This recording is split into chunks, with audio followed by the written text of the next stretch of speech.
औज़ुबिल्लाहिमिनश्शैतानिर्रजीम बिस्मिल्लाहिर्रहमानिर्रहीम। मोअज़्ज़िज़ नाज़रीन, अस्सलामु अलैकुम वरहमतुल्लाहि वबरकातुहू।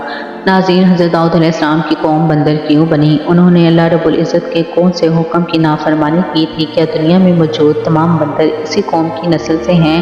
यही हमारी आज की वीडियो का मौजू होगा और आज हम आपको हज़रत दाऊद अलैहिस्सलाम की कौम के मुतल्लिक मुकम्मल मालूमात फराहम करेंगे। हज़रत दाऊद अलैहिस्सलाम अल्लाह के बरगज़ीदा नबी और रसूल थे और अल्लाह रब्बुल इज़्ज़त ने आपको बादशाहत भी अता की थी। अम्बिया कराम अलैहिस्सलाम में हज़रत आदम अलैहिस्सलाम के बाद हज़रत दाऊद अलैहिस्सलाम ही वो पैगम्बर हैं जिन्हें कुरान ने खलीफा के लक़ब से नवाजा है। कुरान पाक की सूरह बनी इसराइल में अल्लाह रब्बुल इज़्ज़त ने इरशाद फरमाया है कि तर्जुमा कुछ इस तरह से है, और हमने बाज़ पैगम्बरों को बाज़ पर फजीलत बख्शी और दाऊद को ज़बूर अनायत की। हज़रत दाऊद अलैहिस्सलाम की कौम ने 70,000 आदमी उक़बा के पास समंदर के किनारे इला नामी कौम में रहते थे और ये लोग बहुत फरागी और खुशहाली की ज़िंदगी बसर करते थे। अल्लाह रब्बुल इज़्ज़त ने उन्हें बेशुमार नेमतों से नवाजा था और ये खुदा की इबादत से गाफिल हो गए। अल्लाह रब्बुल इज़्ज़त ने इन लोगों को इस तरह इम्तिहान दिया कि हफ्ते के दिन का अदब इन पर लाजिम करार दिया गया और इस दिन मछली का शिकार इन लोगों पर हराम फरमा दिया गया और हफ्ते के बाकी दिनों में शिकार हलाल था। मगर इस तरह इन लोगों को आजमाइश में मुब्तला फरमा दिया कि हफ्ते के दिन बेशुमार मछलियाँ आती थीं और दूसरे दिनों में कम आती थीं। तो शैतान ने इन लोगों को ये हीला बहाना दिया कि समंदर से कुछ नालियाँ निकाल कर खुश्की के चंद ओस बना लो, और जब हफ्ते के दिन इन नालियों के ज़रिए मछलियाँ ओस में आ जाएं तो नालियों का मुंह बंद कर दो और इस दिन शिकार ना करो, बल्कि दूसरे दिन आसानी से इन मछलियों को पकड़ लो।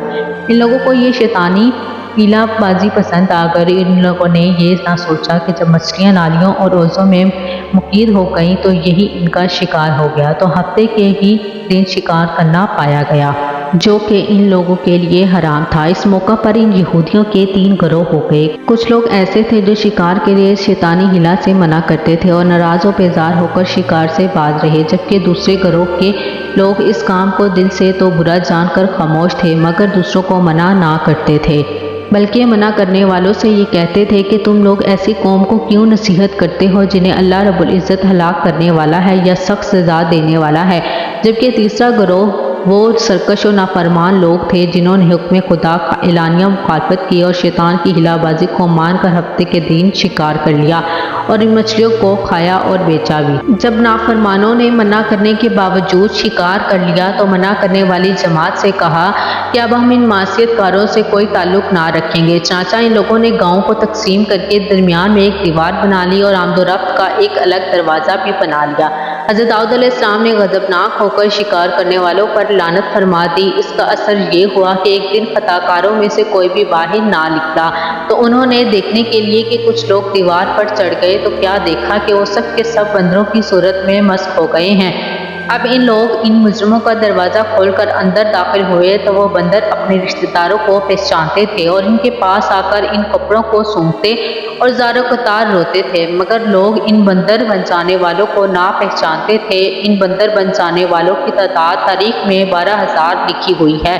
ये सब 3 दिन तक जिंदा रहे और इस दरमियान कुछ भी खा पी ना सके, बल्कि ऐसे ही भूखे प्यासे सब के सब हलाक हो गए। शिकार से मना करने वाला गिरोह हलाकत से सलामत रहा और सही कौल ये है कि दिल से बुरा जानकर खामोश रहने वालों को भी अल्लाह रब्बुल इज़्ज़त ने हलाकत से बचा लिया। सूरह बकरा की आयत नंबर 65 में अल्लाह रब्बुल इज़्ज़त का इरशाद है कि तर्जुमा कुछ इस तरह से है, और बेशक ज़रूर तुम्हें मालूम हो कि तुम के वो जिन्होंने हफ्ते में सरकशी की तो हमने इनसे फरमाया कि हो जाओ बंदर।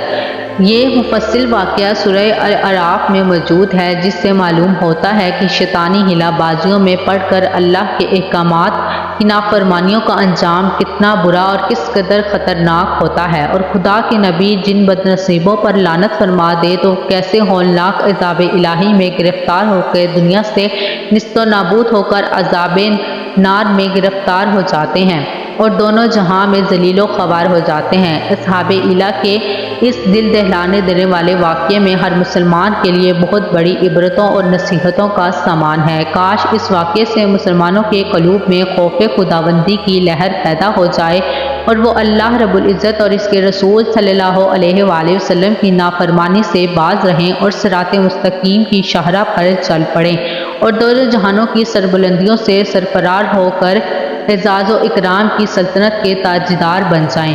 اب ایک انتہائی سوال یہ ہے جو کہ اکثر لوگوں کے ذہن میں ہوتا ہے کہ کیا اس وقت دنیا میں موجود تمام بندر اسی قوم کی نسل سے ہیں؟ تو اس کا جواب یہ ہے کہ حضرت عبداللہ بن مسعود رضی اللہ تعالیٰ عنہ سے صحیح مسلم میں منقول ہے کہ بعض لوگوں نے اپنے زمانے کے بندروں اور خنزیروں کے بارے میں حضور صلی اللہ علیہ وسلم سے دریافت کیا کہ کیا یہ وہی مسخ شدہ شکلوں والی یہودی ہیں؟ تو آپ صلی اللہ علیہ وسلم نے فرمایا، اللہ رب العزت جب کسی قوم میں مسخ صورت کا عذاب نازل کرتا ہے تو ان کی نسل نہیں چلتی بلکہ چند روز میں وہ ہلاک ہو کر مر جاتے ہیں۔ لہٰذا بندر اور خنزیر دنیا میں پہلے سے ہی موجود تھے۔ امید کرتی ہوں کہ آپ کو ہماری یہ ویڈیو اچھی لگی ہوگی، اور اگر آپ کو ہماری ویڈیو پسند آئی ہیں تو ہمارے چینل کو ضرور سبسکرائب کریں، بیل آئیکن کے بٹن کو بھی دبا دیجیے گا تاکہ ہر نئی آنے والی ویڈیو آپ لوگوں تک پہنچ سکے۔ اس ویڈیو کو اپنے دوستوں اور رشتہ داروں کے ساتھ بھی ضرور شیئر کریں۔ اسی کے ساتھ میں آپ لوگوں سے اجازت چاہتی ہوں، اپنا اور اپنے پیاروں کا بہت خیال رکھیں اور اللہ اور اس کے رسول صلی اللہ علیہ وسلم سے بہت محبت کیجیے۔ خدا حافظ۔